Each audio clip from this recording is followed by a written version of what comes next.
Assalamualaikum warahmatullahi wabarakatuh. Bismillahirrahmanirrahim. Alhamdulillahi rabbil alamin. Wassalatu wassalam ala rasulillah wa ala alihi wa sahbihi ajma'in. Qala Allah ta'ala, a'udzu billahi minasyaitonir rajim. Ma nansakh min ayatin aw nunsiha na'ti bi khairin minha aw mithliha. Tak ada yang pegang. Alam ta'lam anna Allah ala kulli syai'in qadir. Sadaqallahul azim. Terima kasih Tan Sri. Alhamdulillah. Terima kasih kepada tuan acara majlis yang saya hormati Ustaz Tuan Nazir dan seluruh ahli-ahli jawatan kuasa masjid, pegawai-pegawai masjid, pengurusi dan ahli-ahli jawatan kuasa surau, pemimpin-pemimpin masyarakat yang saya hormati, Datuk Nordin yang saya muliakan, kepada Tan Sri Abdul Aziz yang turut hadir pada malam ini. Tuan-tuan dan puan-puan, mudah-mudahan semuanya dirahmati, diberkati oleh Allah Subhanahu wa taala. Baik, hari ini kita melihat kepada bab yang ke-16. Kita petik daripada kitab. Saya tak suka pakai okay. Baik, bab majaa fi zil wajhain. Bab yang datang ia pada menyatakan orang yang mempunyai dua muka. Zul wajahain maksudnya ialah orang yang ada dua wajah. Dalam bahasa kita sebut talam dua muka, tepung talam. Sedang cakap munafik. Boleh tuan? Alhamdulillah. Baik, silakan.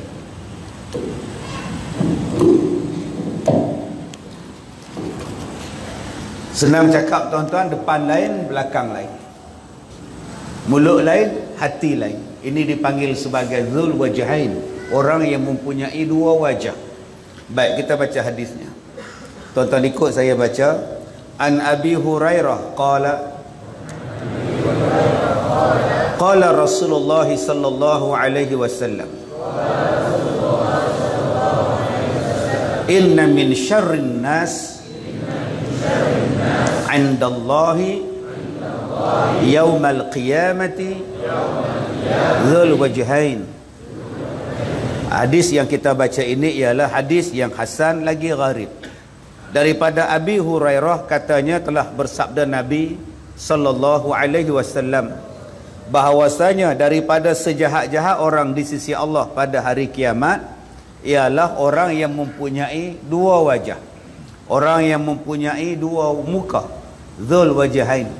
Baik, kita lihat hadis ini riwayat daripada Abi Hurairah, seorang sahabat Nabi sallallahu alaihi wasallam, di antara sahabat Nabi yang paling banyak menghafaz hadis Nabi. Ada yang kata 12,000, ada yang kata 10,000, ada yang kata 25,000 hadis daripada Nabi sallallahu alaihi wasallam. Nama penuhnya ialah Abdul Rahman bin Sakhrun. Digelar oleh Nabi dengan gelaran Abi Hurairah sebab suka membela akan anak-anak kucing. Abi Hurairah ni tuan-tuan anak-anak kucing. Ya, kucing. Baik, tuan-tuan yang dirahmati Allah, Abu Hurairah ini adalah di antara satu sahabat Nabi yang panjang umur dia. Selepas kewafatan Nabi Muhammad sallallahu alaihi wasallam, dia dilantik menjadi governor. Bila dilantik menjadi governor, tuan-tuan yang dirahmati Allah, banyak kisah yang berlaku kepada Abu Hurairah yang kita baca ni. Ada sekali tu tuan-tuan, dia mengajar orang. Bila dia mengajar saja satu hadis, dia baca satu hadis, dia menangis, pingsan. Sedar daripada pingsan dia, baca lagi hadis, pingsan lagi. Sedar daripada pingsan dia, menangis, pingsan lagi tuan-tuan. Jadi sebab apa yang Abu Hurairah ni menangis sampai pingsan? Kerana dia bacakan satu hadis yang panjang daripada Nabi Muhammad sallallahu alaihi wasallam tentang tiga golongan. Yang mana kata Abu Hurairah, aku termasuk dalam tiga golongan itu. Yang pertama, orang yang berjuang pada jalan Allah dan dia mati pada jalan Allah. Bila sampai di hari kiamat, malaikat Allah Ta'ala bertanya kepada dia, apa yang kamu buat ketika hidup dalam dunia? Kata orang yang mati syahid tadi, saya berjuang pada jalan Allah, saya mati syahid. Kata laki-laki ni, Allah kata kamu pembohong. Malaikat pun kata kamu pembohong. Kamu bukan mati kerana memperjuangkan agama Allah.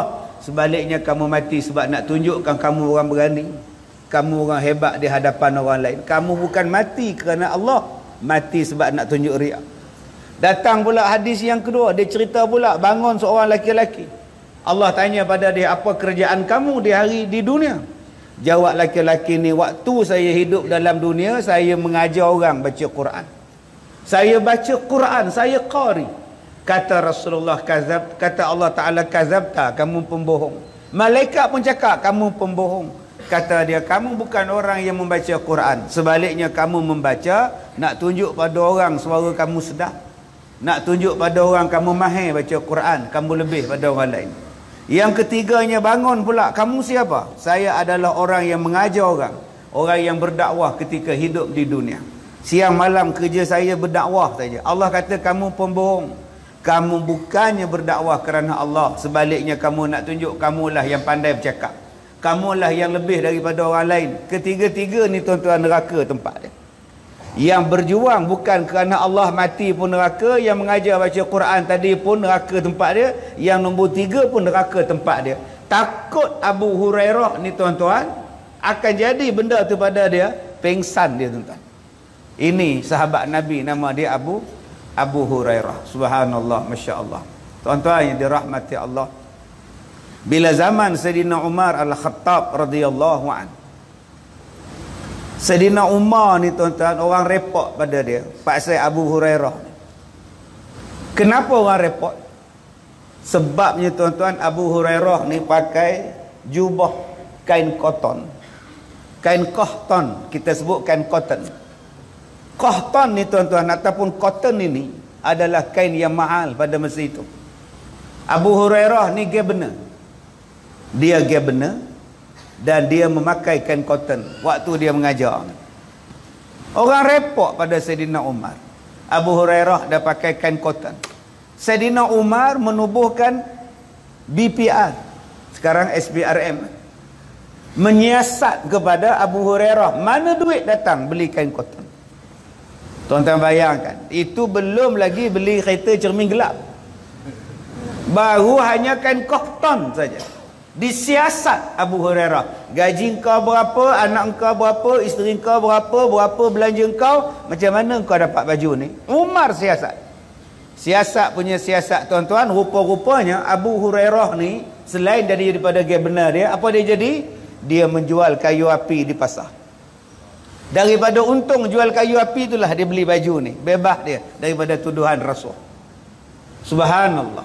Sebab itu bila wafat, meninggal Sayyidina Umar, naik Sayyidina Osman nak sambung dia untuk jadi governor, dia tolak. Dia kata, aku ni disoal oleh Umar pun aku dah takut, bayangkan Allah soal aku di hari kiamat. Umar soal aku pun aku dah takut, belum lagi Allah soal. Tak nak aku, biarlah aku cari syurga dengan jalan lain, bukan dengan jalan memimpin, bukan dengan jalan ada jawatan. Subhanallah. Ni tuan-tuan, manusia yang alim, nama dia Abu Hurairah. Bagi jawapan, bagi jawatan tak mau. Sebab takut disoal oleh Allah di hari kiamat. Hari ni manusia tak berapa nak alim. Tak alim pun macam Abu Bakar, berebut-rebut nak jawatan tuan-tuan. Si angkat tangan lagi. Yang mana faham, tak faham sudah tuan. Baik tuan-tuan yang dirahmati Allah. Daripada Abu Hurairah radhiyallahu an katanya, qala Rasulullah sallallahu alaihi wasallam, berkata Nabi Muhammad sallallahu alaihi wasallam, inna, sesungguhnya, min syarri, daripada syarrin nas, seburuk-buruk manusia. Syarri itu tuan-tuan maknanya ialah seburuk-buruk, paling buruk, tak elok sekali. Kalau syahru tak apa. Syahrul Ramadan, itu bulan Ramadan. Syahrul Ramadan alladhi unzila fihi al-Quran, itu bulan Ramadan. Syahrul, tuan-tuan di sini ada nama Syahrul Zaman. Syahrul tak apa. Yang tak mau ni syarri. Nama apa? Syarri Maznin, seburuk-buruk panggilan. Jadi yang mana ada nama syarri, yang tu tak nak. Seburuk-buruk. Naknya apa? Syahru, ada ha tu, ada ish. Syahrul bariyah, bukan syarrul bariyah. Okey, perkataan syar itu jahat makna dia. Min syarril waswasil khannas. Daripada kejahatan yang berbisik-bisik kepada manusia yang membawa bisikan waswas. Syarri, min syarri ma khalaq, daripada seburuk-buruk ke makhluk kejadian. Jadi perkataan syarri itu ialah paling buruk. Min syarrin nas, daripada seburuk-buruk manusia di hari kiamat. Indallahi, di sisi Allah, yaumal qiyamah, pada hari kiamat, dzul wajhain, ialah orang yang mempunyai dua muka, talam dua muka, orang yang mempunyai dua sifat, lain belakang, lain di hadapan, jari telunjuk lurus, kelingking berkait. Maka kata Nabi, orang ni di hari kiamat paling buruk di sisi Allah. Kalau paling buruk di sisi Allah, ada harapan ke tuan-tuan ke syurga? Tang situ boleh fikir sendirilah.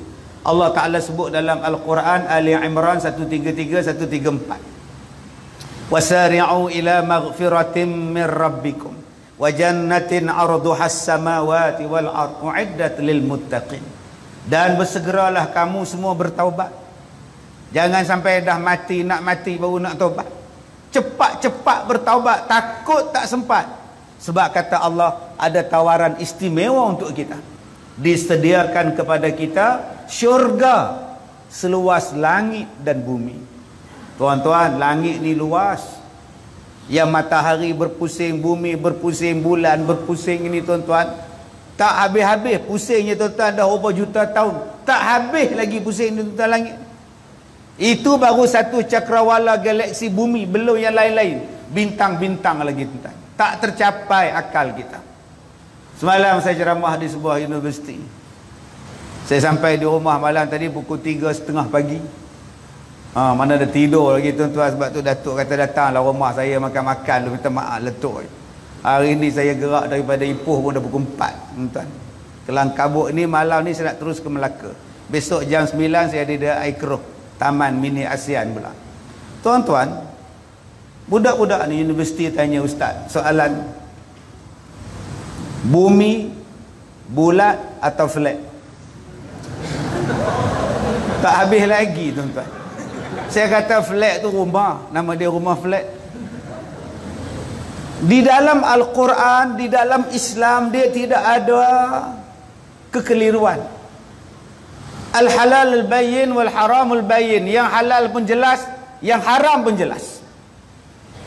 Tidak ada satu benda pun yang tak tahu, melainkan kalau Allah tak bagi tahu benda itu. Banyak benda tuan-tuan yang Allah Ta'ala tak bagi tahu kepada kita, yang Allah rahsiakan. Allah sebut dan Allah rahsiakan. Yasin, Allah sebut, tapi Nabi tak bagi tahu apa makna Yasin. Maka memadailah kita baca Yasin, memadailah saja, tak payahlah kau kono. Allah Ta'ala sebut semastawa alal arsh, Allah Ta'ala itu bersemayam di atas arash. Memadailah kita kata situ cukup. Tak payah duk bincang Allah ni dia duk bersila ke, duk cokoh lagu saya duduk ke, duk relax tengok kita ke. Jangan duk bayang Tuhan duk tidur duk tengok kita di bumi ni apa Tasri Aziz buat. Tentu ingat Tuhan macam itu ke? Memadailah dia duduk di situ, bukan makna duduk, berada pada kedudukan dia yang maha mulia, yang tertinggi. Jangan kita duk bayang pula Allah ni ada mata dia mesti banyak kan pasal ramai. Tak tuan-tuan. Jangan duk bayangkan sifat Allah macam tu, tak tercapai kepada akal kita. Dan tak disuruh pun. Memadailah kepada kita, wajib percaya yang dimaksudkan dengan mata tadi melihat dia, bukan Allah tu ada mata. Tangan macam kita, jangan tuan-tuan duk bayang pula Allah ni ada tangan dua. Mana nak cukup tangan dua, nak buat kerja banyak, tu yang tangan sampai 4 belah kanan, 4 belah kiri. Jadi banyak tangan, 8 kata dia. Jangan duk bayang pula Tuhan ni tua, tak larat buat kerja. Mana boleh dah lama dah, mesti ada Tuhan lain yang tolong dia. Timbul pula Tuhan anak pula dah, sebab nak tolong Tuhan bapa. Ini semua pemikiran menjadikan pemikiran Allah tu macam makhluk. Allah tu makhluk, jadi rosaklah iman kita tuan-tuan. Tetapi ada ilmu yang kita boleh belajar, saya cakap. Okey, soalan dia, Ustaz, bumi ni bulat ke? Bumi ni flat? Allah Ta'ala jawab dalam Quran, Fas'alu ahla zikr in kuntum la ta'lamun. Pergi tanya pada orang yang tahu kalau kamu tak tahu. Saya tak tahu bumi ni bulat ke tidak, sebab saya tak pernah tengok bumi daripada jauh. Tanyalah orang yang pernah tengok bumi daripada jauh. Mungkin dia pergi ke angkasa, dia nampak bumi tu bulat ke flat. Tanyalah dia. Siapa orang di Malaysia ni yang Muslim, yang Islam, yang pernah pergi? Tanya dia. Tanya dia, Tuan Syekh, macam mana Syekh, bumi ni bulat ke flat? Dia kata, sepanjang saya naik, waktu saya duduk di sana, saya ambil gambar, saya ambil video, bumi tu spera bulat elok. Saya, bumi ni spera, nak kata bulat penuh pun tidak, spera kata dia. Sudah, itulah jawapan dia. Kayaknya susah tuan-tuan. Tetap tak boleh kita cakap pula terpulang pada tuan-tuan. Nak percaya flat pun boleh, nak percaya bulat pun boleh, terpulang. Tak ada macam tu tuan-tuan. Dalam Islam dia mesti ada jawapan dia. Dia tak boleh kata terpulanglah pada engkau. Kau nak ambil kata haram pun pulang, halal pun sapulah engkau. Tak ada tuan-tuan. Dia jelas kepada kita. Islam adalah satu agama yang jelas. Okey ustaz. Kalau ustaz kata Islam tu agama yang jelas. Okey. Kenapa Allah jadikan babi? Lah, yang tu pula dia tanya. Babi tu mughallazah. Nah, babi ni najis. Dah tahu dah najis, kenapa Allah ciptakan? Tak pasal-pasal kita kena samak ustaz. Saya cakap, tidak ada satu benda pun yang Allah Ta'ala ciptakan sia-sia.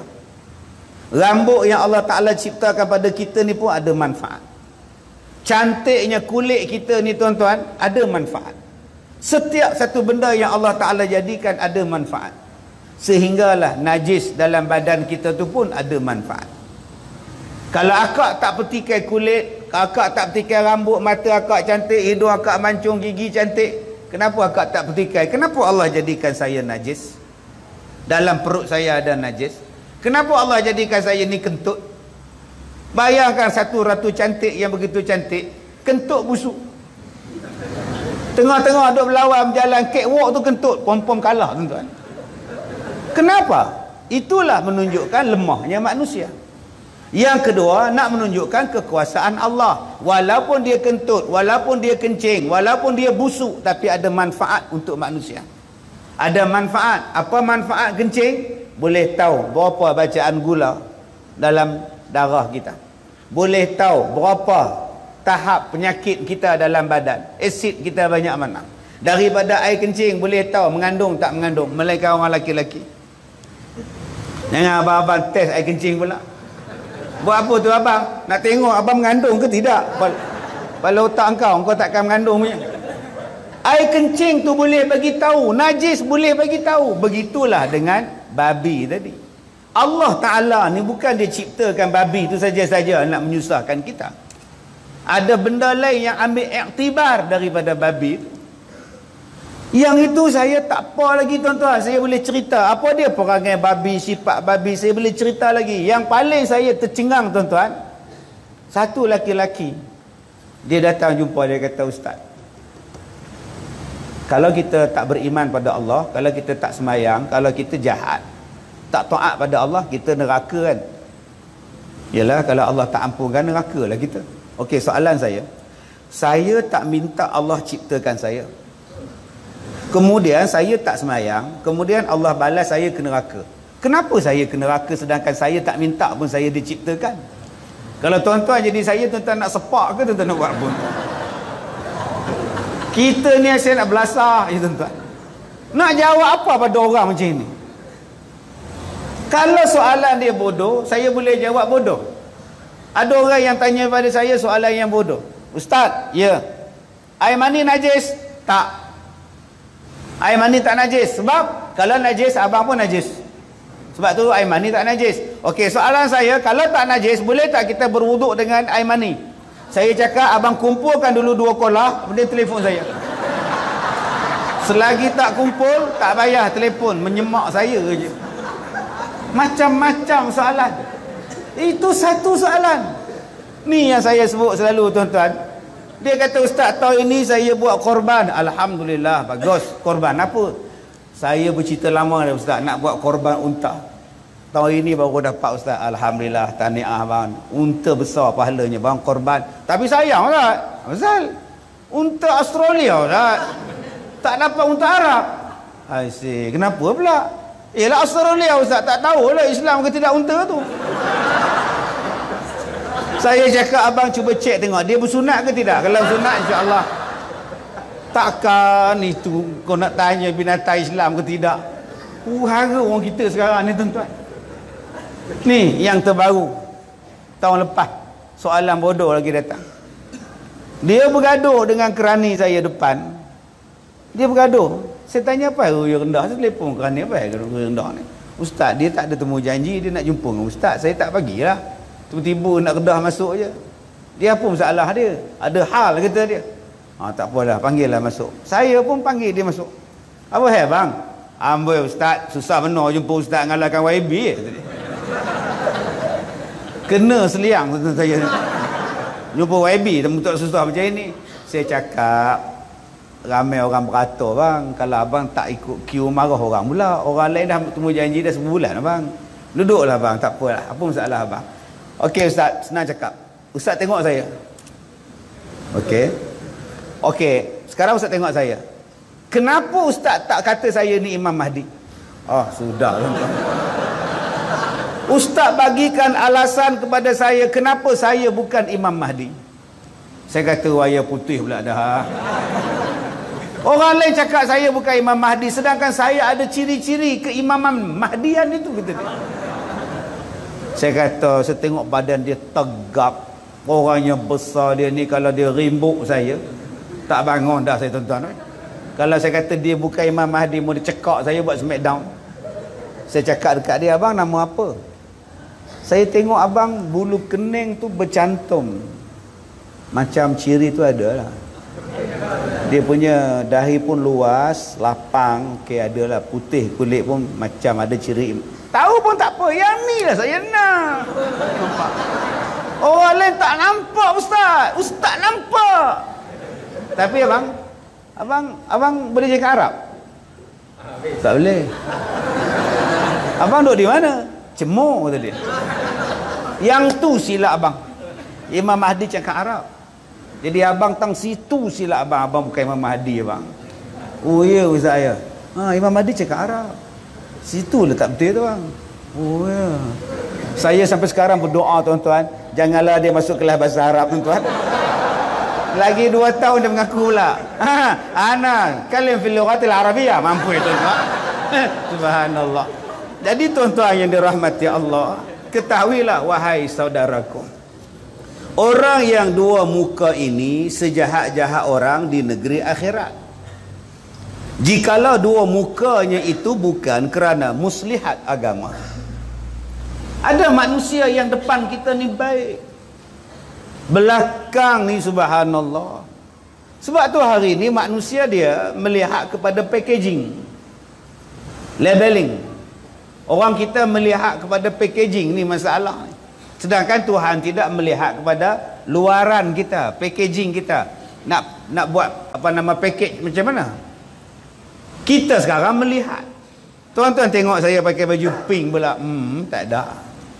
Pakai ceramah pakai baju batik pink pula. Macam orang Kelantan. Macam orang Kelantan. Pink nampak. Tuan-tuan nak banding dengan saya dengan Datuk Nurdin ni tuan-tuan, menang dia. Dia dengan jubah, Tan Sri dengan jubah, saya dengan baju batik. Dia orang ni lebih bertakwa daripada kita. Tengok serban, tengok selempang pula. Allah. Yang main ceramah tu pula songkok GST. Ni songkok GST ni, geng songkok tinggi. Kompom tak ada iman, lemah iman. Dah, Islam dia tak, Allah Ta'ala dia tak tengok pada luaran macam tu. Dia tak tengok warna kulit, dia tak tengok hitam putih, dia tak tengok cerah gelap. Tuan-tuan malam ni pakai jubah pun bagus, pakai baju Melayu pun bagus, janji tutup aurat, janji pakaian bersih, janji pakaian cantik. Khuzu zinatakum inda kulli masjid. Pakailah, baik, pakailah perhiasan kamu bila ke masjid. Pakaian Tan Sri Datuk ni, inilah tercantik bagi mereka. Jubah beli kat Madinah, silakan. Pakaian Abang Haji kita ni, inilah yang tercantik pada dia, silakan. Saya bawa 8 lai baju tuan-tuan, nak ceramah sampai hari Ahad. Inilah pakaian saya yang tercantik 8 lai pada rumah. Saya pakailah. Allah kata pakailah yang tercantik bila datang ke masjid. Uzu zinatakum 'inda kulli masjid. Dia tak tengok luaran, yang Allah Taala tengok dalaman hati kita. Bersih ke hitam ke hati kita. Jadi tuan-tuan yang dirahmati Allah, nak tengok baik tak baik pada agama bukan letak pada songkok, bukan letak pada serban saja. Allah kata dalam Quran, ara'aital ladzi yukadzibu biddin. Kamu nak kenal tak pembohong dalam agama? Pembohong dalam agama ni ialah siapa? Orang yang tak peduli anak yatim, orang yang tak bagi makan kepada fakir miskin. Itu namanya pembohong di dalam agama. Walaupun saya pakai jubah, serban besar bakui, anak yatim saya tak tolong, fakir miskin saya tak tengok, saya pendusta, zul wajhain. Yang kita duk baca ni, Allah duk terang kepada kita, zul wajahain. Kamu nampak Islamik, anak yatim kamu tak peduli, fakir miskin kamu tak kisah. Namanya zul wajahain, dua muka. Yang kedua, apa dia yang dikatakan dua muka lagi? Bakhil, kedekut.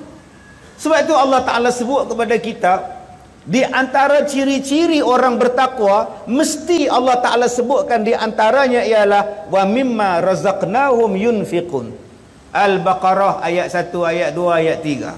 Alif Lam Mim, zalikal kitabu la raiba fi hudal lil muttaqin. Petunjuk pada orang bertakwa. Siapa? Allazina yu'minuna bil ghaib, percaya pada ghaib, orang yang beriman.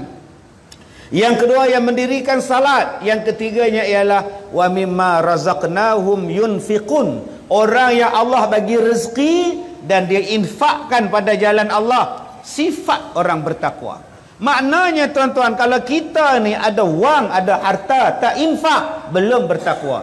Tadi saya sebut pada tuan-tuan, Ali Imran 133, 134. Cepat-cepat bertaubat, Allah sediakan syurga seluas langit dan bumi. Disediakan bagi orang yang bertakwa. Disediakan bagi orang yang bertakwa. Siapa orang bertakwa? Tuan-tuan jangan bayangkan syurga ni seluas macam masjid ni. Masjid ni siapa yang lewat duduk luar, penuh. Siapa yang lambat duduk di luar. Siapa lambat tu duduk bersila kat lantai bawah. Dia tak boleh masuk lah. Tuan-tuan boleh tak kalau masuk syurga, boleh tak sesak macam ni? Ada tak malaikat duduk tepi pintu syurga? Minta maaf ya, syurga penuh. Ada agak-agak dialog tu, ada skrip tu.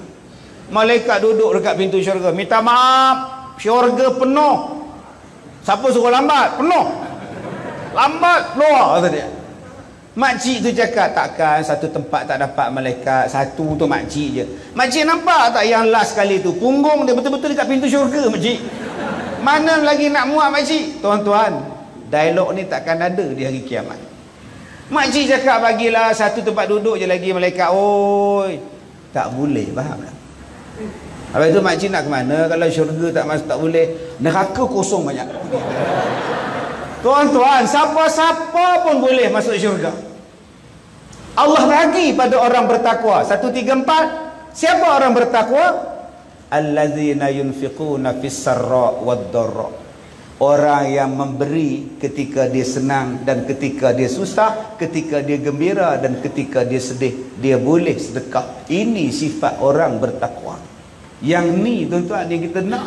Berapa banyak orang yang ada wang tapi tak nak infak. Berapa banyak orang yang ada harta tapi kedekut. Kita takut dia jadi zul wajahain, dia tak nak tolong diri dia sendiri. Daripada ayat ni lah tuan-tuan, saya lancarkan kutipan dana untuk masjid kita, program dan aktiviti di masjid di masa yang akan datang saya lancarkan. Jadi kalau tuan-tuan nak selamat pada zul wajahain, baik masuk derma tuan-tuan. Minggu lepas, 2 minggu lepas, saya lancarkan kutipan derma untuk masjid. Bila tabung berjalan, pengutik derma tu berjalan, ada satu hamba Allah tu tuan-tuan, dia buat bodoh. Tak masuk pun duit dalam tabung tuan-tuan. 2 hari lepas tu meninggal tuan-tuan. Jadi siapa-siapa nak masuk meninggal, buatlah tuan-tuan. Yang mana faham, tak faham sudah tuan-tuan. Baik. Kemudian Maka orang yang dua muka itulah orang yang ada dua kelakuan. Pergi ia merupakan diri kepada seorang itu sebagai kawan, sebagai taulan yang sebenar, cukup dengan manis tutur katanya, perangainya lemah lembut, mengambil hati dan mengambil rahsia orang yang diperginya, dan dicacinya orang lain, lawan kepada orang itu, diadakannya pula barang yang tidak ada, dan dipujinya orang yang diperginya, dikatanya tak patut betul orang itu. Ini dia tuan-tuan, manusia yang kita sebut sebagai Zul Wajahain. Depan kita dia puji kita, dia duk kutuk orang kata. Dia jumpa Tan Sri, dia kata, Tan Sri, saya ni jumpa Ustaz Kazim semalam.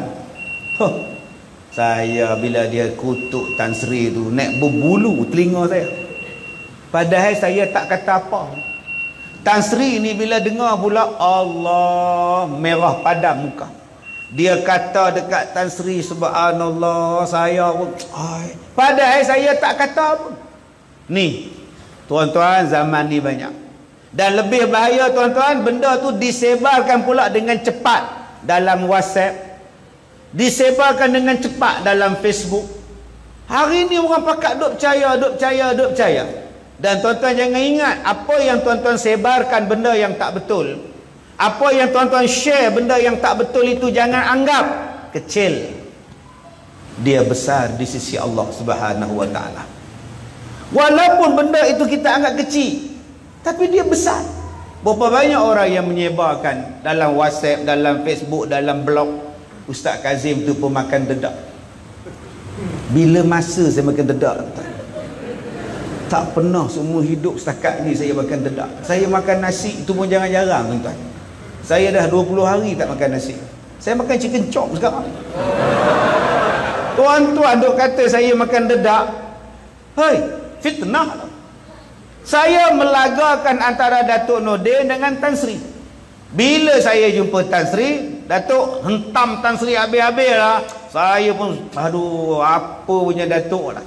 Nanti bila saya jumpa pula dengan Datuk, saya pula cakap, Tok, Tan Sri dia tibai Tok, tak berkulit Tok. Aduh, apalah Tan Sri tak patut macam itu. Akhirnya dua-dua orang ini bergaduh tuan-tuan. Dengan sebab mulut saya, dengan sebab laga-lagakan saya, mengadu domba saya, maka saya ni di hari kiamat yang paling buruk di sisi Allah Subhanahu wa taala. Bayangkan tuan-tuan. Sebab tu Allah Ta'ala suruh kita jaga beberapa benda. Yang pertama, Allah Ta'ala kata apa? Qu anfusakum wa ahlikum nara. Jagalah diri kamu. Apa makna diri? Dari hujung rambut sampai hujung kaki. Allah kata jaga diri kamu daripada api neraka. Satu. Wa ahlikum nara, keluarga kamu daripada api neraka. Apa dia? Akak-akak, abang-abang, daripada hujung rambut ni, jangan biar rambut kita ni menyebabkan kita masuk neraka. Macam kami ustaz, orang laki-laki takkan nak tutup aurat ustaz, takkan nak pakai nak pakai tudung ustaz, tak disuruh pun. Tapi berapa banyak orang laki-laki daripada rambut ni dia boleh dapat dosa.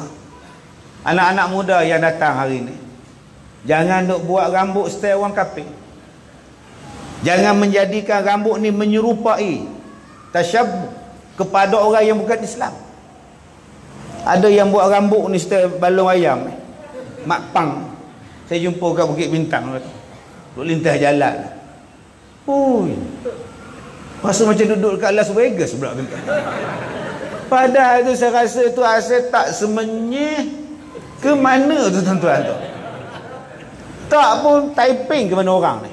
Tapi style rambut tu ngalahkan masalah. Itu kalau dia semayang di masjid ni tuan-tuan, mu tu cucuk punggung orang depan dia. Dia rukuk tu melompat pakcik depan. Hai. Mana faham, tak faham sudah. Dia potong, cutting rambut dia style orang yang bukan Islam. Nama dia qazak. Salah tuan-tuan. Begitulah kita turun kepala kita, telinga kita, mata kita, hidung kita sampai ke kaki. Jangan buat dosa. Yang kedua yang Nabi suruh jaga apa? Lidah. Sebab banyak orang jatuh jahat dengan sebab lidah. Lidah ni tuan-tuan, subhanallah. Kerja nak cakap lumpuh.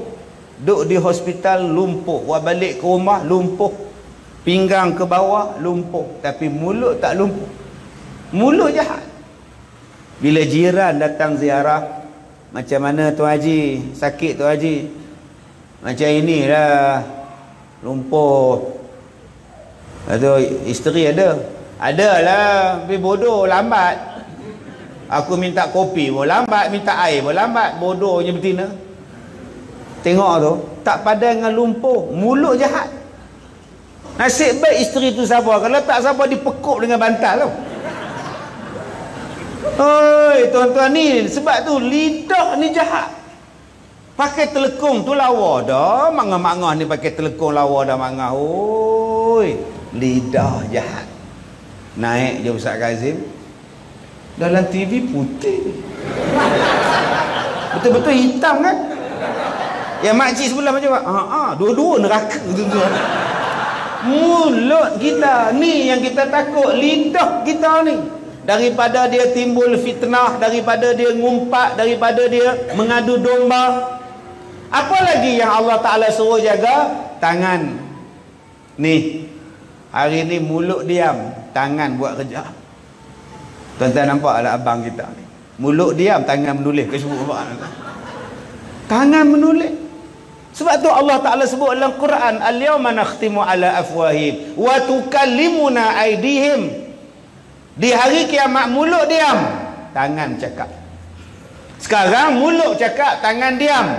Tetapi sebenarnya tuan-tuan, tangan ni bercakap sekarang. Nama dia menulis. Dan dia tuan-tuan, dia menulis pula, dia tak bunyi tuan-tuan, relax ni, dia bercakap ni. Sebab tu Jamaah Abillah kata apa? Jari jemari ku tak berhaluan, hanya mengikut rentak hati dan perasaan. Tu Jamal Hazura. Tu nampak Jamal tuan ni.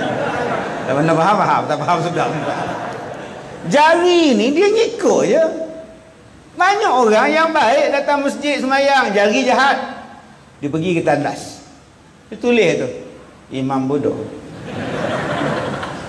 Tapi pakai kopiah, semayang maghrib belakang tu imam, tapi masuk tandas dia contengnya, imam bingung.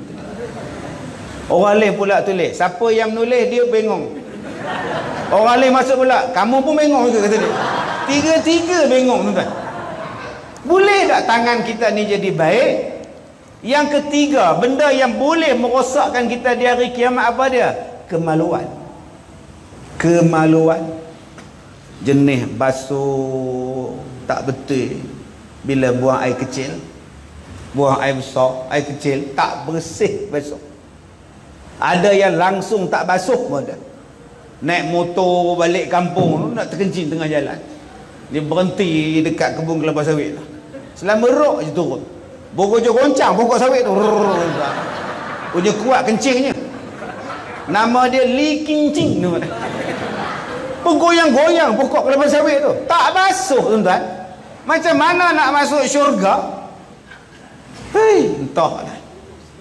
Ada orang pula tuan-tuan duduk dalam tandas, kencing pula lama. Duk dia ni buat apa? Rupanya kencing tak lawat. Lalah kita terkajar pintu, hoi, lama. Ada jenis tu tuan-tuan. Okey, tambah tanda-tanda masjid ni saya sensitif tuan-tuan.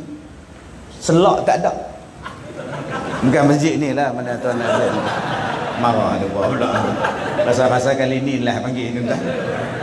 Setengah masjid tuan-tuan selak tak ada. Satu lagi berlubang. Bila kita duduk mencangkung tu, nampak orang luar nampak. Oi, ada jenis tu. Jadi bagi abang-abang yang tidak ada selak, saya bagi petua. Pertama, bawa pen selak. Itulah kegunaan pen. Pen pun tak ada ustaz, ambil kain pelikat, sangkut ke atas, maknanya orang tahu ada orang di dalam. Itulah guna kain pelikat.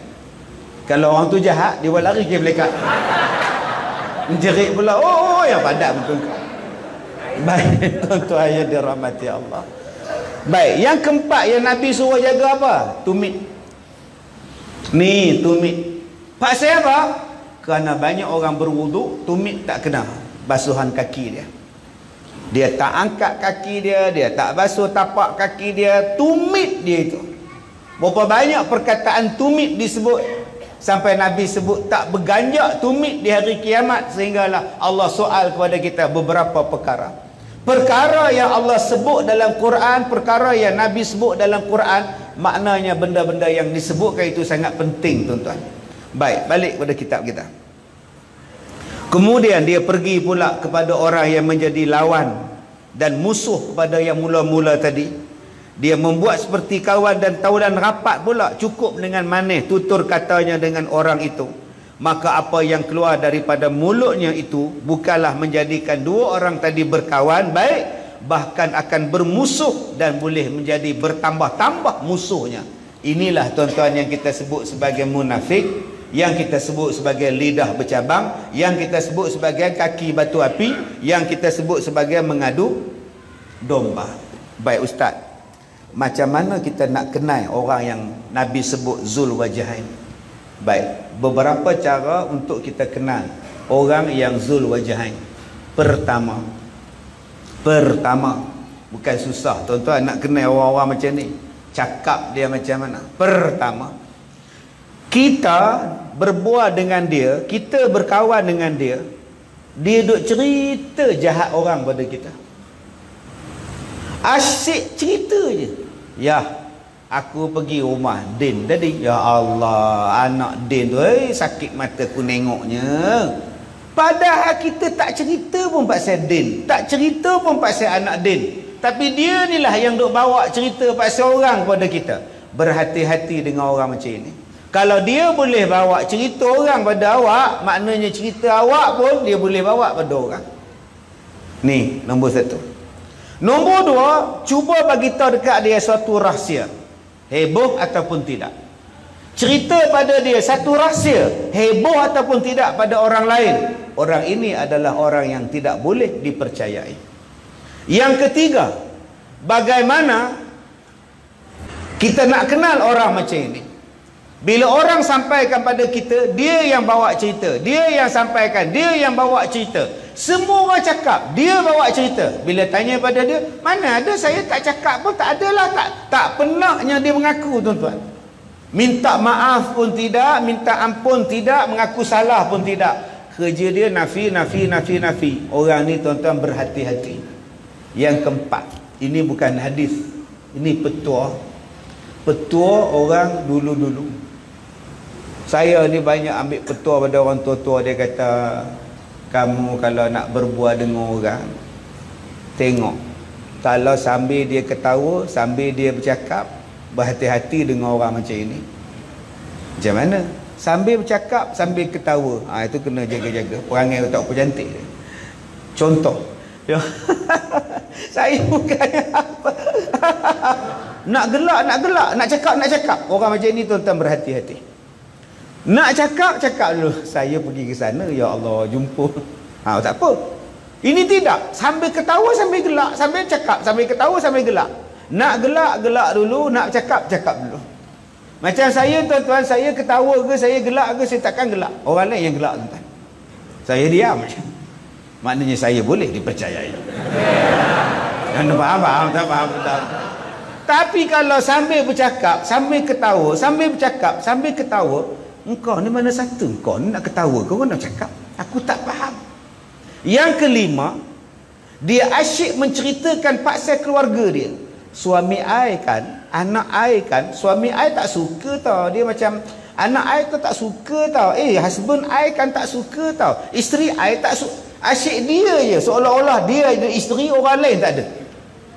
Asalkan dia cakap tu bab keluarga dia je, seolah-olah orang lain tak ada keluarga. Tuan-tuan yang dirahmati Allah, bagaimana kita nak tackle hati orang? Nak tackle hati orang juga dengan lidah. Sebab tu kita ni disuruh dengan satu sifat, dipanggil sifat al-hilm. Alif lam ha lam mim, al-hilm, sifat lemah lembut. Ada seorang sahabat Nabi daripada Yaman. Datang sekumpulan daripada Yaman, naik unta, naik kuda ni tuan-tuan, datang ke Madinah. Bila mereka sampai di Madinah, mereka tengok Rasulullah, mereka terjun daripada unta, melompat pergi peluk Nabi, pergi cium Nabi semua. Tetapi ketua dia tak buat macam kawan-kawan dia buat. Ketua dia pergi mandi, salin baju, ambil wuduk, semayang, dah tenang-tenang, baru pergi jumpa Rasulullah. Kata Rasulullah, itulah sifat ahli syurga, berlemah lembut, bercermat, orang yang sopan bercakap.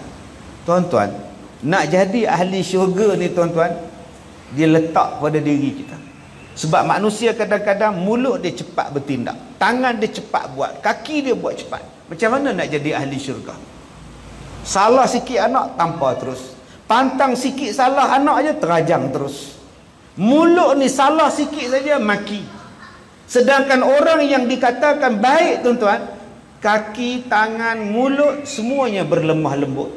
Bukan gopoh, sebab Nabi sebut gopoh ni datangnya daripada syaitan. Jadi kalau tuan-tuan nak tackle orang, jangan gopoh bila bercakap. Nombor 2, bagaimana nak tackle hati orang? Tanya, cakap apa yang dia suka. Jangan cakap, jangan tanya apa yang dia tak suka. Tuan-tuan boleh buka dalam Quran surah An-Nisa ayat 114. La khaira fi kathirin min najwahum illa man amara bi sadaqatin aw ma'rufin aw islahin bainan nas. Bercakap yang berbisik-bisik ini tidak ada kebaikan, melainkan berbisik pada 3 perkara. Pertama, berbisik menyuruh orang bersedekah. Bisik yang macam ini dapat pahala. Yang kedua, berbisik mengajak orang jadi baik, ma'ruf. Dan yang ketiga, berbisik mengajak orang berdamai. Dalam 3 benda ni tuan-tuan, tuan-tuan kena tackle orang supaya mereka boleh meninfak, supaya mereka boleh jadi baik, supaya mereka boleh berdamai. Inilah dia tuan-tuan yang kita panggil sebagai sweet talker sebenarnya. Bila bercakap itu menggembirakan orang. Tuan-tuan ajaklah 3 orang ni. Pertama, ajak bersedekah. Kedua, ajak jadi buat baik. Dan ketiga, ajak berdamai. Persoalan dia, kenapa bila kita ajak 3 benda ni orang tak nak ikut? Sebab kita kasar. Dan kita anggap kita lebih baik daripada dia. Tuan-tuan, saya buat satu contoh. Bila saya ceramah satu tempat, pondan datang. Sekarang pondan pun datang kuliah dah tuan-tuan. Jangan kita duduk pandang buruk pada pondan ni. Kadang-kadang bila kita tengok pondan, kita duduk kutuk dia. Ui, bapuk. Bapuk. Pondan tu seorang, kita berlima, memang kita berani ya. Cuba pondan tu 5, kita seorang. Ke bawah tunduknya. Kalau aku usik dia tampar je bisu aku orang. Tuan-tuan, kita cakap elok-elok. Satu hari dia datang, dia mengadu, dia kata, Ustaz, saya nak taubat. Saya kata, taubat di mana-mana? Boleh, taubat lah. Silakan, ahlan wa sahlan, bagus.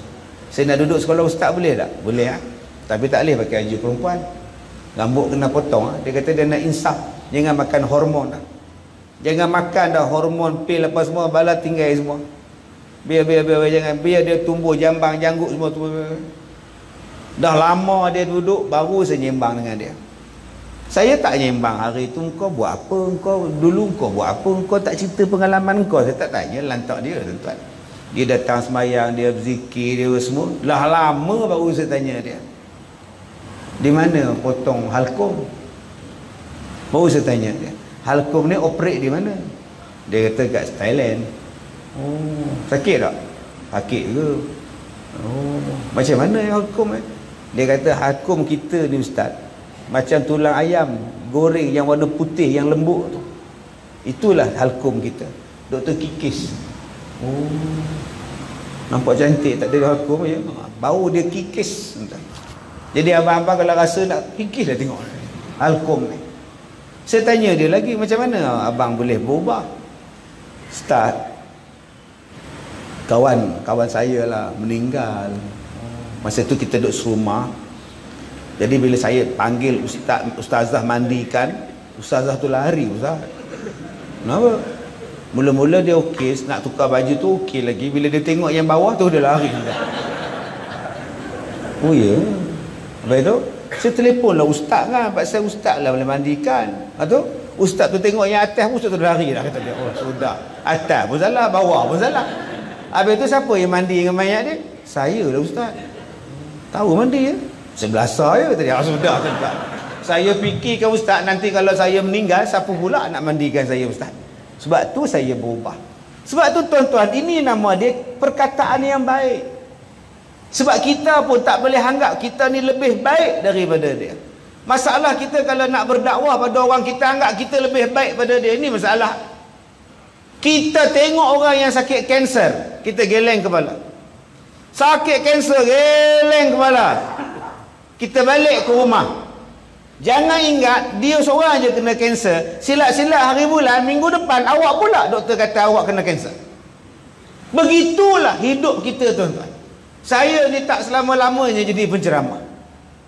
Tak apa pula kerja lepas ni, saya pun tak tahu. Mungkin pelawak, mungkin pelakon, penyanyi. Mungkin saya berubah. Saya tak tahu tuan-tuan. Orang faham, tak faham juga. Sebab itu kita minta supaya Allah kekalkan hidayah kepada kita. Namun begitu, walaupun kita kata aku ni tak baik, usaha dakwah kena berjalan. Usaha untuk berdakwah, mengajak orang jadi baik, tak boleh stop. Balighu anni walau ayah, sampaikan daripada aku walaupun satu ayat, cukuplah. Cukuplah tuan-tuan. Jangan kita kata saya nak cakap apa ustaz, saya pun baru je baik ustaz. Tak boleh cakap macam itu. Cakaplah, tegurlah, cakaplah walaupun satu. Mudah-mudahan tuan-tuan benda itu akan semarak lagi. Sebab tu saya ajak pada tuan-tuan, jom ajak orang bersedekah. Kedua, ajak orang jadi baik. Ketiga, ajak orang berdamai. Jangan gaduh-gaduh. Jangan kita jadi batu api, melaga-lagakan mereka lagi. Dengan sebab belaganya kita itu rosak masyarakat, rosak agama kita. Baik, demikianlah dua muka yang ditegah oleh syarak dan menjadi di akhirat sehodoh-hodoh orang yang menjadi dua muka.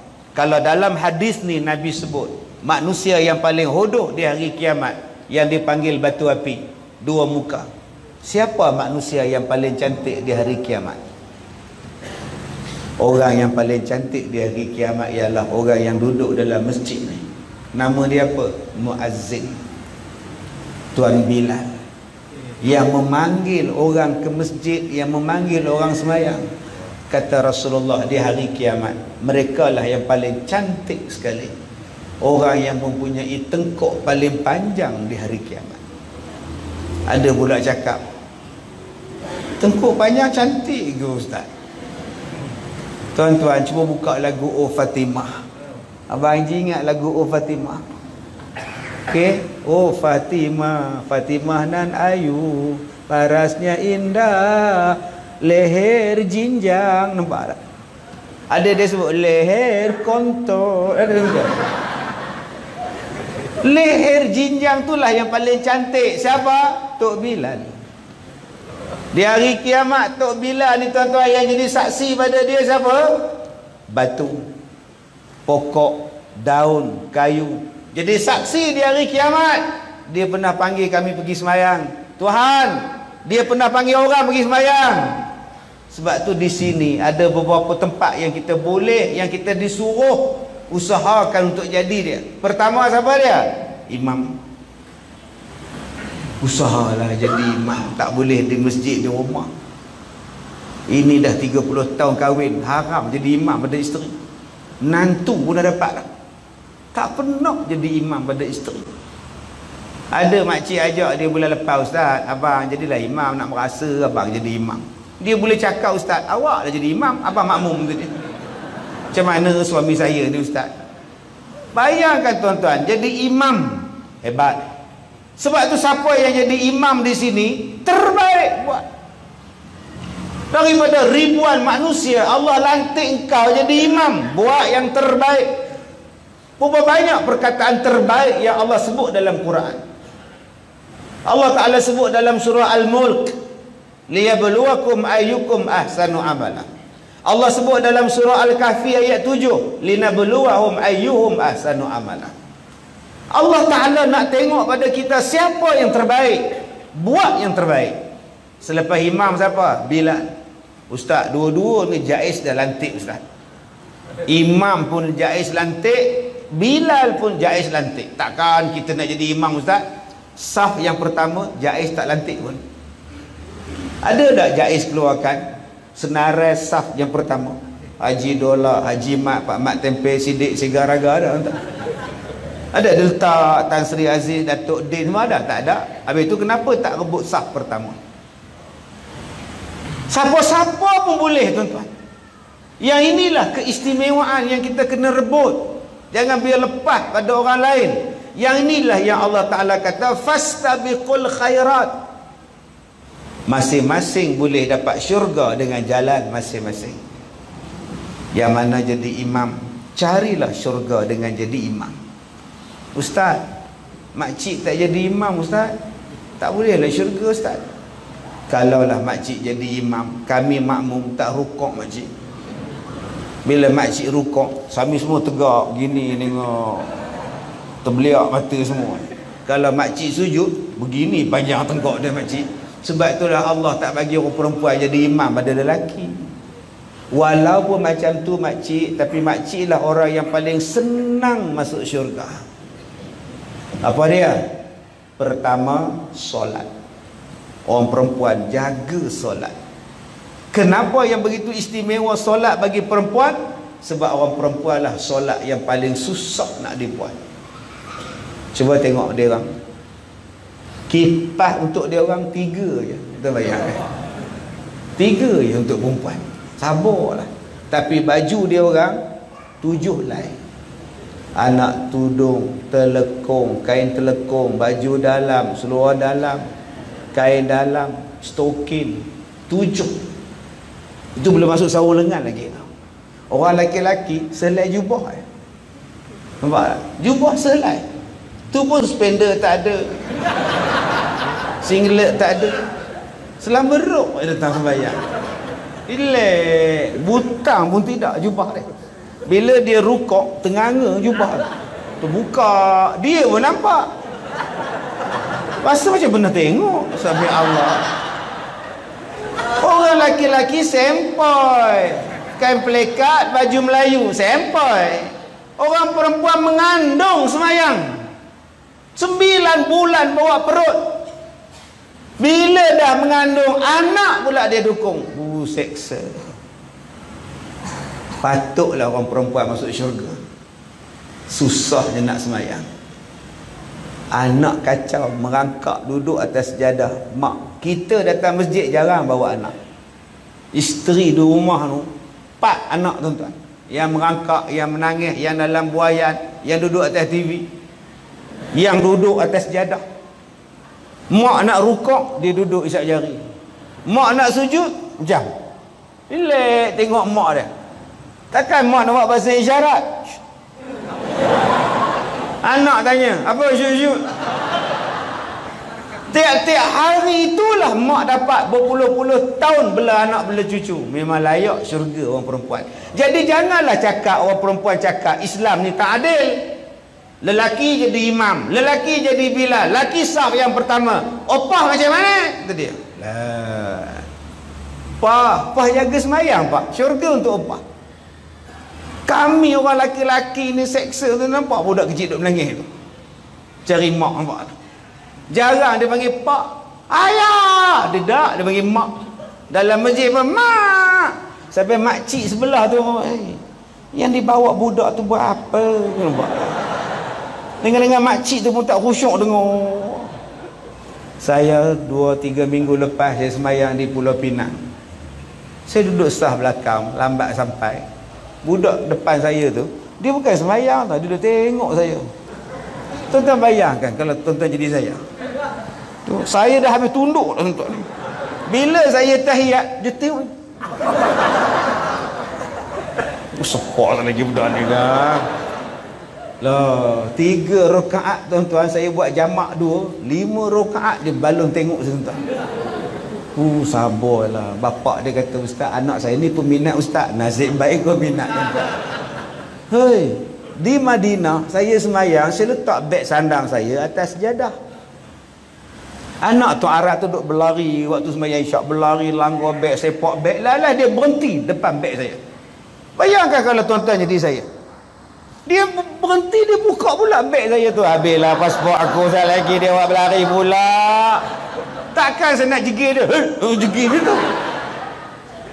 Orang perempuan dia sabar tuan-tuan. Anak ke, mengandung ke, cucu ke, dia boleh buat. Yang kedua, makcik-makcik, tak payahlah kecil hati kami ni jadi imam, tak payah. Makcik-makcik boleh masuk syurga dengan sebab berpuasa, makcik. Ni hari ni pun ada orang perempuan puasa. Semalam pun perempuan puasa. Tak lama lagi Rejab Syaban ni puasa sunat lagi banyak. Orang perempuan paling kuat puasa tuan-tuan. Yang ketiga, jaga faraj, jangan zina, jangan jahat. Yang keempat, akak-akak taat pada suami. Sampai Nabi sebut, pilihlah mana-mana syurga yang kamu nak bila kamu buat 4 benda ni. Taat pada suami itulah yang paling susah. Suruh masak ikan siakap boleh masak. Suruh buat bubur kacang tak ada masalah. Suruh hayan baju, dia boleh hayan. Suruh sign susah. Mana faham? Tak faham. Susah lah tuan-tuan. Itu yang malas dengan ceramah Ustaz Kazim tu. Saya cerita je pengalaman tuan-tuan. Susahnya.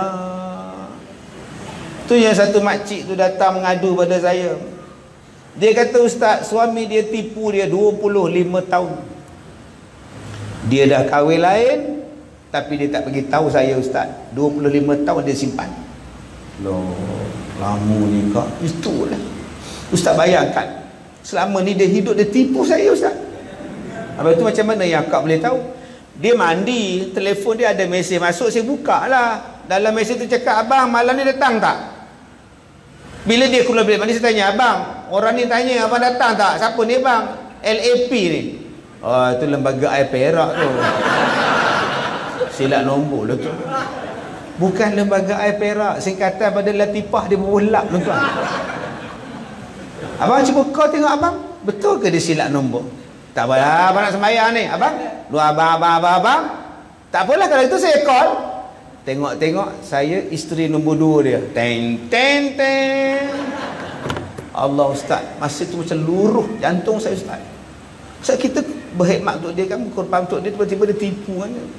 Habis tu, malam tu saya kata, saya halau dia, "Abang keluar, abang pergi rumah dia, saya tak nak tengok muka awak." Habis tu, dia pergi, Ustaz. Ingat kata, pergi, seronok je pergi, Ustaz. Buat lagi, akak halau lagi seronok, melompat dia keluar kak. Habis tu, malam tu kak tak tidur, Ustaz. Tak tidur, nangis, sedih kan. Jadi kak ambil wuduk, kak semayang malam, kak baca Quran, baru tenang, Ustaz. Ya Allah, rasa tenangnya, ya Allah, tenangnya, ya Allah, Ustaz. Selama ni kak tak pernah semayang malam, Ustaz. Sebab sibuk jaga dia, Ustaz. Layan suami, malam tu kak layan Tuhan, Ustaz. Oh ya ke? Besok dia tak balik, kak puasa sunat, kak buat untuk Tuhan. Rasa seronok, Ustaz. Lepas tu suami balik lusa tu, balik baru saya layan dia, kak layan dia. Hari Tunggin tu pula, dia pergi pula rumah madu dia, Ustaz. Kak layan Tuhan pula, ya Allah, seronoknya, Ustaz. Tenang, Ustaz. Habis tu apa masalah akak? Akak nak minta Ustaz cakap pada orang perempuan, kalau nak rasa tenang, biarkan dia orang kahwin lain, tenang. Saya menyampaikan amanah ni. Dia kalau saya tak sampai rasa berdosa kak, tuan-tuan. Yang mana faham, tak faham sudah. Saya cerita je tuan-tuan pengalaman dia, bukan pengalaman saya pun. Baik, tuan-tuan yang dirahmati Allah, cuba saya elak muka surat belakang tu. Ada doa di belakang tu. Oh, ada lagi huraian dia, ingat dah habis dah lah tuan-tuan. Baik. Diriwayatkan daripada seorang sahabat bagi Nabi sallallahu alaihi wasallam, namanya Abi Hurairah radhiyallahu an, katanya, telah bersabda Rasulullah sallallahu alaihi wasallam bahawasanya setengah daripada sejahat-jahat manusia di sisi Allah pada hari kiamat ialah orang yang ada 2 wajah. yang kita panggil munafik, yang kita kata mulut bercabang, lidah bercabang ni. Hadis yang kita baca ini tuan-tuan, riwayat daripada Abu Isa At-Tirmizi, dan ada riwayat daripada Anas bin Malik dan Ammar, dan katanya lagi bermula ini hadis hasan lagi sahih. Baik, masalah dua muka di dalam dunia menjadi dua lidah daripada neraka di hari kiamat. Subhanallah. Ni yang kata lidah bercabang. Di dunia ni dua muka dia, di hari kiamat mulut dia jadi dua lidah. Lidah biawak ni tuan-tuan. Baik, demikianlah tersebut dalam satu hadis riwayat daripada Ammar bin Yasir radhiyallahu an, katanya telah bersabda Nabi sallallahu alaihi wasallam. Baik, tuan-tuan ikut saya baca. Man kana lahu wajhani fid dunya kana lahu yaumal qiyamati lisanani min nar. Barang siapa yang mempunyai dua muka di dalam dunia, yakni dengan orang lain cakap lain, dengan belah sana cakap lain, belah sana dicela, belah sini dipuji, di belah sana dipuji, belah sana pula dicela. Yang orang yang bermuka-muka macam ini tuan-tuan, di hari kiamat Allah Ta'ala jadikan kepada dia lidah dia ada dua daripada lidah api neraka. Jadi tuan-tuan, jom pelajaran kita hari ini suruh kita jadi orang yang benar. Jadi orang yang benar, jangan bohong-bohong. Saya pun takut tuan-tuan, saya ni duk berceramah, saya ni jadi pembohong. Takut. Sebab tu saya kata tadi, saya kena jadi orang yang terbaik. Dalam banyak-banyak jemaah qaryah, Tok Imam dilantik jadi imam, maka imam buatlah yang terbaik. Dalam banyak-banyak jemaah qaryah di sini tuan-tuan, seorang aja ustaz dilantik jadi nazir, buat yang terbaik. Begitulah saya tuan-tuan, dalam berjuta-juta rakyat di Malaysia ni tuan-tuan, yang boleh duk ceramah siang malam ni tuan-tuan, saya antaranya saya, maka saya buatlah yang terbaik. Jangan sia-siakan mikrofon yang saya dapat. Jangan sia-siakan FB Live yang duk rakam sekarang ni tuan, yang duk buat live sekarang ni. Jangan sia-siakan televisyen yang saya boleh masuk. Cuma sekarang tak apa nak boleh masuk. TV3 insya-Allah boleh, Astro boleh, no problem. Radio je tak boleh. Baru ni saya ceramah dekat Air Tower di Beruas. Makcik ni nak bergambar dengan saya, opah-opah ni 7 orang 8 orang datang ambil gambar. Semalam makcik tunggu depan radio ustaz. Oh, tak ada suara ustaz. Ustaz dah tak boleh masuk radio ke ustaz? Tak boleh lah makcik, tak muat. Radio kecil, saya besar, tak muat makcik. Yelah, radio tu kecil ustaz besar ya. Ya tak ya juga. Saya tengok opah ni, dia faham ke tidak tuan-tuan? Dia ingat saya duduk dalam radio ke mak tuan-tuan ni. Tuan-tuan, buat yang terbaik. Nak jadi penceramah yang terbaik, jadi suami yang terbaik, jadi isteri yang terbaik. Sebab Allah Ta'ala dia cuma nak tengok yang terbaik. Jom kita jadi orang yang terbaik. Pembaca Quran terbaik. Sambut Ramadan yang terbaik. Jangan buat sampai halal balai. Buat dengan penuh ada ilmu, buat dengan penuh keikhlasan. Sebab itulah yang Allah nilai terbaik. Baik. Kemudian kita tak nak tuan-tuan, kita ni di hari kiamat kita jadi susah. Banyak orang yang jadi susah dengan amalan jahat, dan banyak juga orang yang jadi susah dengan amalan baik yang dia buat. Kenapa amalan baik yang dia buat pun jadi susah? Sebab niat tidak ikhlas. Sebab riak. Tak jadi baik. Tolong dia benda itu. Datang ke masjid pukul 5.30 dah datang. 5.30 dah datang. Dia semayang sunat, dia buka lampu, buka kipas, semua pukul 6 untuk pengurusi nazir sampai. Dalam dia duduk semayang, dia boleh cakap. Baru dia orang tahu siapa sampai awal. Nampak tak ujub tuan-tuan? Ujub. Aku dah pergi Mekah 2 kali buat haji, tak ada pakai serban tu. Budak-budak ni umrah pun tak pernah pergi, sibuk pakai serban. Ujub tuan-tuan. Nak jaga hati tu macam mana? Nak bagi bersih tu macam mana? Yang inilah yang kita kata kena mukhlisina lahuddin, betul-betul. Ikhlas semata-mata kerana Allah. Baik, yang terakhir tuan-tuan, banyak orang pesan pada saya nak suruh saya ijazahkan doa ni.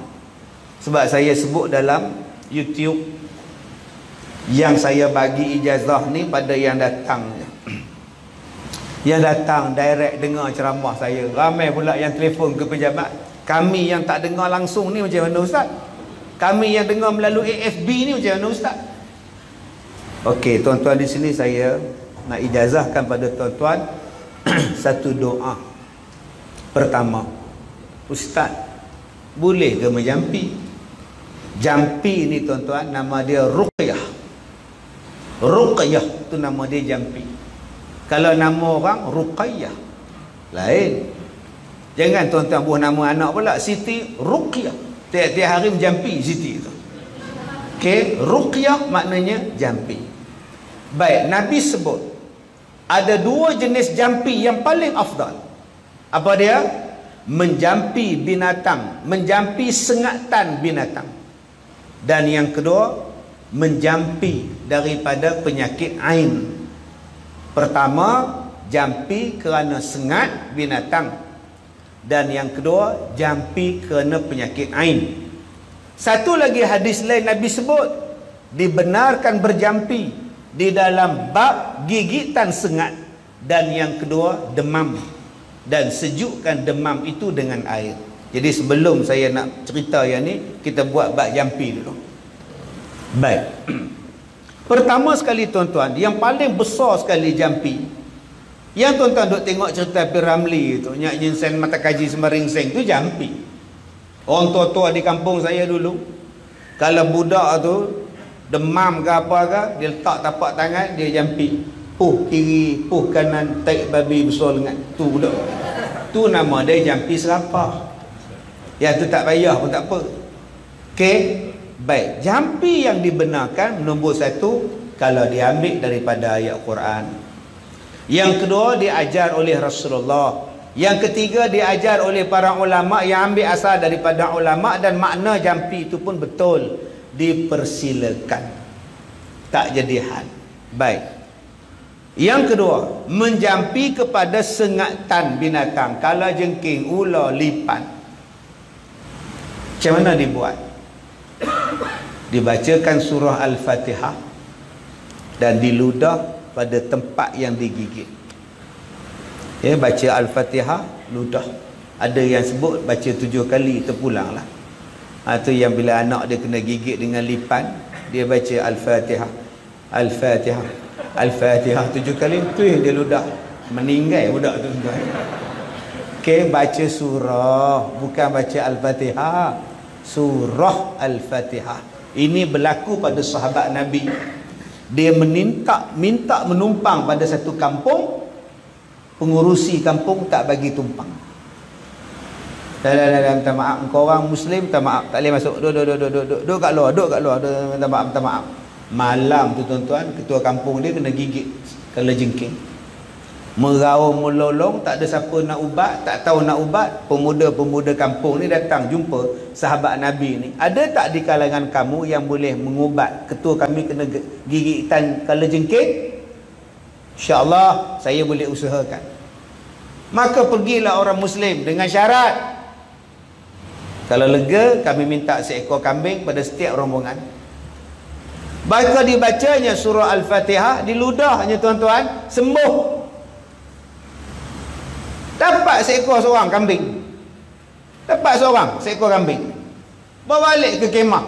Nak sembelih tak sembelih, nak makan tak makan, nak makan tak makan. Sebab mereka baca ayat Quran, la tashtatul bi ayatillahi samanan qalila. Jangan kamu jual ayat Allah dengan harga yang murah.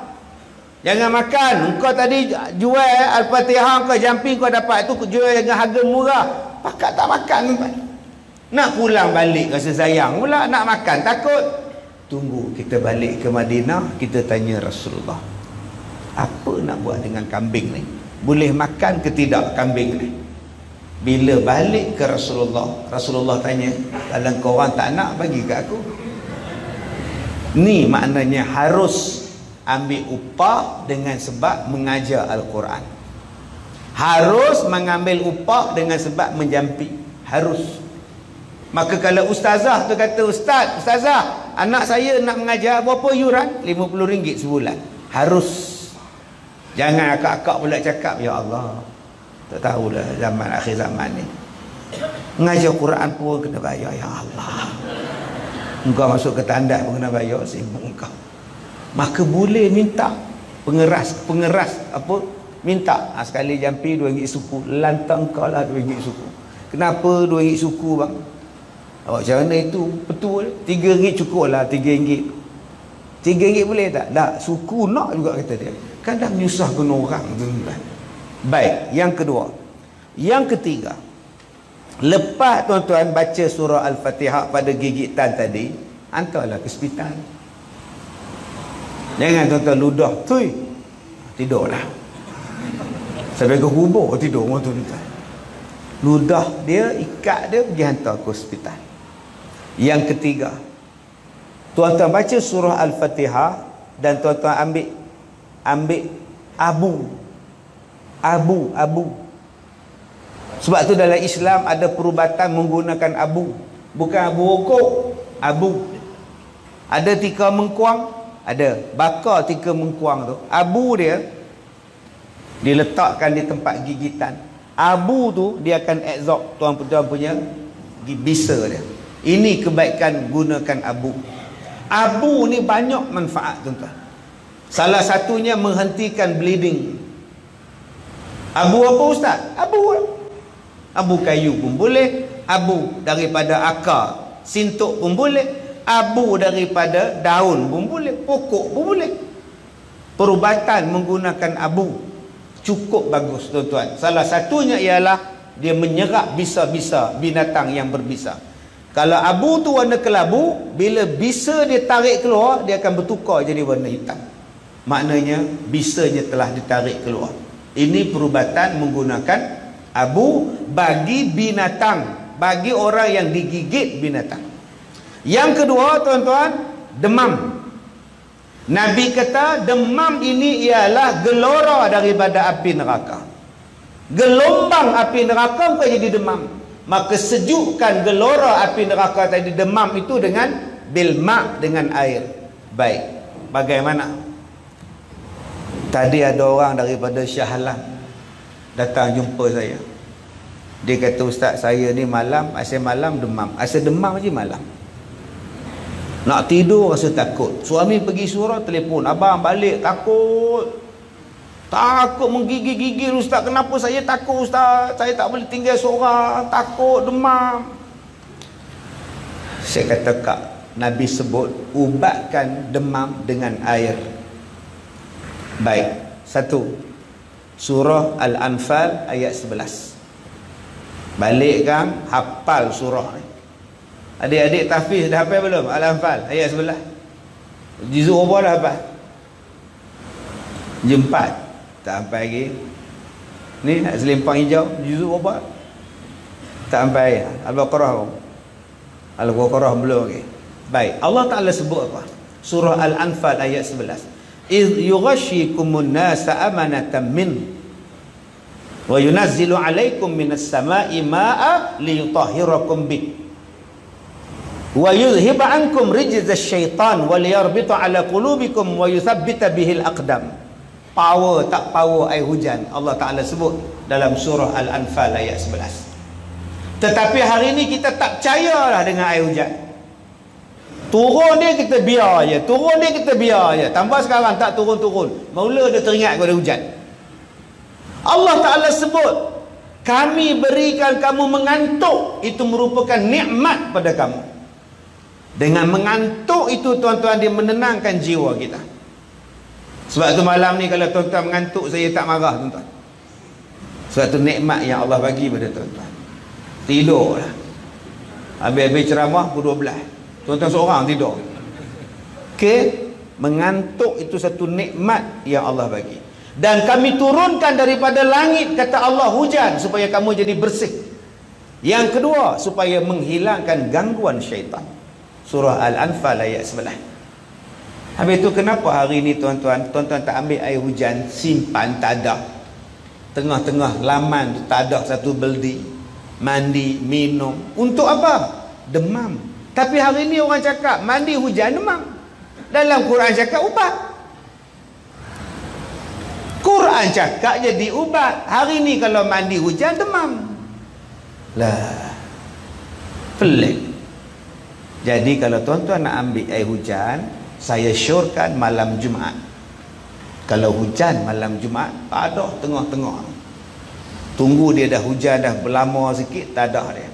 Air tu boleh mandi, air tu boleh minum. Kalau takut demam, bilas dengan air biasa. Baik. Ubat untuk air hujan ni apa? Pertama, untuk orang stres. Kedua, untuk orang yang ada gangguan syaitan, penyakit gangguan. Yang ketiga, untuk menjernihkan hati, waliyarbita ala qulubikum, menjernihkan hati kamu. Anak tuan-tuan tu benak ni, orang tua-tua dulu ni. Tapi hari ni ustaz-ustaz tak percaya air jampi. Kalau gitu tuan-tuan nak letak di mana surah Al-Anfal ayat 11 ni tuan-tuan. Wa yusabbita bihil aqdam, dengan hujan itu airnya meneguhkan pendirian kamu. Anak tuan-tuan yang malas pergi sekolah, tuan-tuan ni yang buat bisnes tak jalan, kejap malas, kejap buka kedai, kejap tutup. Saya ni tak tahu, tak tetap ustaz. Ni air hujan minum. Cara dia macam mana? 11 kali. Air hujan tadi 11 kali baca, minum, jadikan amalan. 11 kali surah Al-Anfal ayat 11, baca pun 11 kali. Kedua, kalau demam, bukan semua demam boleh mandi dengan air, ada yang tak boleh kena air. Tapi kebanyakan demam sejukkan dengan air. Bagaimana? Ambil air dan rendam dengan sintuk. Sintuk itu sifatnya sejuk, dan mandikan dengan air. Mandi dengan sintuk kita. 3. Kaki dulu ke? Kepala dulu ke ustaz? Saya jawab punggung dulu. Sebab kita mandikan budak-budak kecil, kita akan mandikan punggung dulu, kita siram. Lepas tu turun ke kaki, naik ke atas. Tapi kalau tuan-tuan nak buat kaki dulu, naik ke atas pun terpulang. Okey, siram punggung dulu waktu nak mandi tu. Baik, yang keempat. Kalau demam selepas mandi dengan kayu sintuk, daun sintuk pun tak lega, masih lagi demam lagi ustaz, ambil air, ambil abu, bubuh dalam air tadi, abu, dan mandi dengan abu. Dia menyejukkan badan, orang ni hilang demam. Ustaz, saya dah 2 bulan demam ustaz. Denggi ke kepialu ke apa benda ni? Malaria ke POK ke apa? Tak tahu ustaz, demam dia tak kebah-kebah ustaz. Kalau begitu, ni last. Mandi paling last sekali. Kalau tak lega demam, tuan-tuan cari satu sungai yang tenang air dia.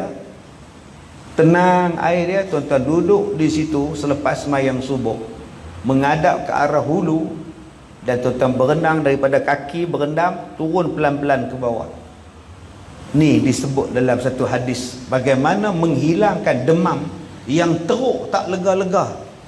Mandi di sungai selepas waktu subuh, sebelum naik matahari. Ini tuan-tuan yang paling teruk sekali kalau demam tak kebah-kebah. Ini nama dia jampi. Jampi. Apa baca dia ustaz? Apa baca dia? A'udzubika billah, a'udzubika limatillahi tammah min kulli syaitanin wahamah wa min kulli ainin lamah. Ataupun bismillahil kabir, a'udzubillahil azim min kulli syarri arqin na'arin wa min syarri harrin nar. Inilah jampi untuk orang yang kena demam. Ambil air, bismillahil kabir, yang mana ada rakam ni, tengok, a'udzubillahil azim min syarri kulli arqin na'arin wa min syarri harrin nar. Bubuh dalam mesin, ambilkan tuala basah, letakkan di dahi, letakkan di perut. Itulah yang dibuat. Nak lebih cepat, ambil cuka, campur dengan air, baca doa tadi. Dan cuka itu ialah cuka makan, jangan cuka getah, relai tangan tuan-tuan nanti kan. Okey, baik. Dan yang terakhirnya tuan-tuan, ni, saya lupa tadi, penyakit ain. Jampi dengan penyakit ain. Apa dia penyakit ain? penyakit mata. Bukan mata merah tu tuan-tuan, bukan. Hari tu saya duduk di RNR Sungai Buloh, Jejantas. Saya keluar daripada kereta, ada 4 orang warga asing. Dia datang jumpa saya. Dia buat kelang kabut. "Excuse me sir, I want to change my money sir." Money apa? Kau nak change apa sebenarnya? Dia kata dia nak nok RM10, nok RM50, dia nak nok RM100, dia nak nok RM50. Saya kata no, have money, no, sebelah gitu je. Saya pesan kat driver saya jangan. Sebab apa? Ain. Tuan-tuan bagi dekat dia RM50, dia kata not this one. Rupanya dia nak Zeti Akhtar Aziz punya sign, tuan-tuan. Dia cari sign Governor Bank Negara tu. Akhirnya kita bagi dompet kita dekat dia, dia tarik satu tuan-tuan, dia bagi dompet kosong kat kita. Kita pergi makan hotel sate Samuri tu, nak bayar tak ada duit dah. Itu nama dia ain. Tuan-tuan panggil apa? Pukau. Ni akak-akak ni kerja bank, cashier duduk di bawah, pelanggan berdiri. Dia bagi 150 band in. Kita pun kira 150 ni 200 lagi 50. Waktu cashier tu tengok dia pun tengok cashier tengok dia, waktu itulah terkena dia. Cashier buka kaunter, semua dia serah, tuan-tuan. Itu nama dia penyakit ain. Yang ketiga, penyakit ain itu apa? Bila kita tengok badan dia, bila kita tengok dia, kita jadi histeria. Kita jadi tak ingat, kita jadi takut tengok dia. Itu nama dia penyakit ain. Jadi penyakit ain ni tuan-tuan adalah satu penyakit yang ada dalam masyarakat. Nama dia sihir ain. Dia boleh jadikan kita ni tak ingat, dia boleh jadikan kita ni lupa, dia boleh jadikan kita ni tak perasan apa yang kita buat. Baik, apa doa apabila tuan-tuan nak mengelakkan? Saya nasihat pada yang kerja bank, yang jadi cashier di kaunter apa semua ni, baca ni. Makcik-makcik yang duduk di rumah, datang orang minta isi borang apa benda ke, dia telefon kita ke, berhati-hati. Baca doa ni. A'udzu bikalimatillahi tammah min kulli syaitanin wahama wa min kulli ainin lamah. Ulang balik, ikut saya baca.